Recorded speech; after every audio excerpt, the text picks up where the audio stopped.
Board సభ్యుడు భానుప్రకాష్ రెడ్డి కీలక వ్యాఖ్యలు చేశారు. గత ప్రభుత్వంలో నిబంధనలను తుంగలో తొక్కారన్నారు. అప్పటి టీటీడీ అధికారులు ఇష్టానుసారంగా వ్యవహరించారని మండిపడ్డారు.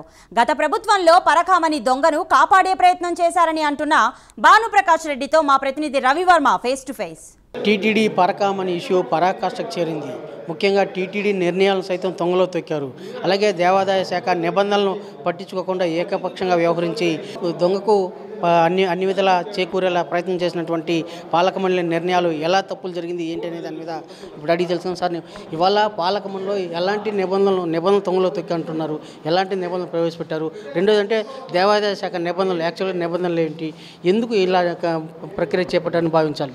దేవాదాయ చట్టంలో రూల్ 159/2 నుంచి 160 వరకు మనం ఏదైనా స్వామివారికి టీటీడీకి కానీ దేవాలయ ధర్మాదాయ శాఖకు కానీ ఆస్తులు బదలాయించాలంటే ఒక లీడింగ్ న్యూస్ పేపర్లో అడ్వర్టైజ్మెంట్ ఇచ్చిన తర్వాత సజెషన్స్, అబ్జెక్షన్స్ వచ్చిన తర్వాత మాత్రమే ఆస్తుల్ని స్వాధీనం చేసుకోవాలని చెప్పి మన దేవాదాయ చట్టం చెప్తా ఉంది. ఆ చట్టాన్ని అతిక్రమించి తిరుమల తిరుపతి దేవస్థానంలో 18/6/2024లో ఈ రవికుమార్కి సంబంధించిన ఆస్తుల వ్యవహారంలో మేము దాన్ని ఎగ్జంప్షన్ కావాలి, మాకు ఈ ఒక్కసారికి మాత్రం మాకు ఎగ్జంప్షన్ తీసుకుంటున్నాం కాబట్టి పేపర్ పబ్లికేషన్ ఇవ్వమని చెప్పి ఈ తప్పుడు నిర్ణయం రెజల్యూషన్ ఐటెం నెంబర్ 159 తీసుకోవడాన్ని నేను తీవ్రంగా తప్పుపడుతున్నాను.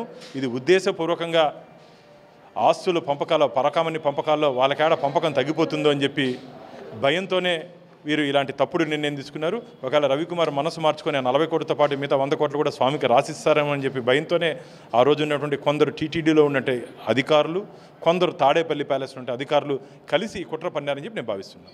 కరుణాకర్ రెడ్డి తన ప్రమేయం ఏం లేదని చెప్పి స్పష్టం చేస్తారు. దీన్ని ఎలా భావించారు?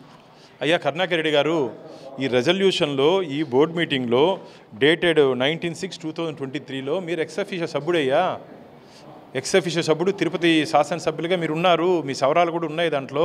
ఈ రికార్డులన్నీ సిబిసిఐడి సీజ్ చేసి హైకోర్టుకి సమర్పించింది. మీరు ఎందుకు సవరాలు పెట్టారు? మీరు తల నరుక్కునేది, చేతులు నరుక్కునేది అవసరంలా ఎందుకు సంతకం పెట్టారని చెప్పి అడుగుతున్నా నేను. మీరు ఇది అన్యాయము, అవినీతి, అక్రమం అంటున్నారు కదా, ఆ రోజు ఎదిరించి ఉండాలి కదా. లేదు నేను పెట్టనని చెప్పి డినై చేసి ఉండాలి కదా. ఆ రోజు సంతకాలు పెట్టేసి ఈరోజు మాట్లాడడం, ఈరోజు ఇది ప్రజలందరూ భక్తులందరూ గమనిస్తున్నారు. సార్, దీంట్లో లీగల్గా ఎలాంటి ప్రొసీజర్స్ ఉన్నాయి? అంటే టీటీడీ నిబంధనలు పక్కన పెట్టి వ్యవహరించారని చెప్పేసి లీగల్ ప్రొసీజర్స్ ఎలా ఉన్నాయి? ఒక ఎఫ్ఐఆర్ రిజిస్టర్ అయితే దాన్ని కొన్ని నిబంధనల ప్రకారం సిఆర్పిసి ప్రకారం లోక్ అదాలత్లో రాజీ పెట్టచ్చు. కానీ ఇక్కడ తిరుమల శ్రీవారి హుండీలో ఉన్నటువంటి ఆస్తి దొంగలించబడింది కాబట్టి తిరుమల తిరుపతి దేవస్థానం ఎగ్జిక్యూటివ్ ఆఫీసర్కైనా కానీ, చైర్మన్కైనా కానీ, అక్కడ పనిచేసిన విజిలెన్స్ అధికారులకు ఎటువంటి అధికారం లేదు రాజీ పోవడానికి. ఇది బేసిక్ కాన్సెప్ట్ అనమాట. దీన్ని విస్మరించారు. దాన్ని విస్మరించి దురుద్దేశంతో టీటీడీకి కొన్ని ప్రాపర్టీస్ రాసిచ్చి, ఎందుకంటే 72,000 ఆస్తి దొంగతనం చేస్తే 14 కోట్ల ఆస్తి రాసి ఇవ్వాల్సిన అవసరం ఏముంది? దీని వెనకాల ఉన్నటువంటి ఆలోచనలు ఏముంది? 14 కోట్ల ఆస్తి టీటీడీకి రాసిచ్చిన తర్వాత లోక్ అదాలత్లో రాజీ పోయినారంటే ఆ రాజీ చేసినటువంటి వ్యక్తులు, దాని వెనుకున్నటువంటి వ్యక్తులు ఎన్ని కోట్ల ఆస్తి రాసుకొని ఉంటారు ఆ వ్యక్తి రవికుమార్ దగ్గర? ఇటువంటిది ప్రజల మనసులో ఉన్నటువంటి సందేహాలు, భక్తుల మనసులో ఉన్నటువంటి సందేహాలు. లోక్ అదాలత్ తీర్పు కూడా తప్పు అని హైకోర్టు స్పష్టంగా చెప్పడం జరిగింది. అంటే ఎక్కడో తప్పు జరిగింది, దీని వెంటనే సరిచేయాలి అనేసి టీటీడీ విజిలెన్స్ అధికారులపైన, హైకోర్టు అంతేకాకుండా ఈ యొక్క ఏసీబీ అధికారులపైన కూడా తీవ్రమైనటువంటి అసంతృప్తి వ్యక్తం చేసి వెంటనే రికార్డ్ సీజ్ చేసి మా ముందు పెట్టండి, ఏం జరుగుతుంది, పరిపాలన ఎలా జరుగుతుంది అనేటువంటిది చెప్పడం ద్వారా ఈ లోక్ అదాలత్ అవార్డును రద్దు చేయడం ద్వారా న్యాయ వ్యవస్థ యొక్క గౌరవాన్ని కాపాడినట్టు జరిగింది.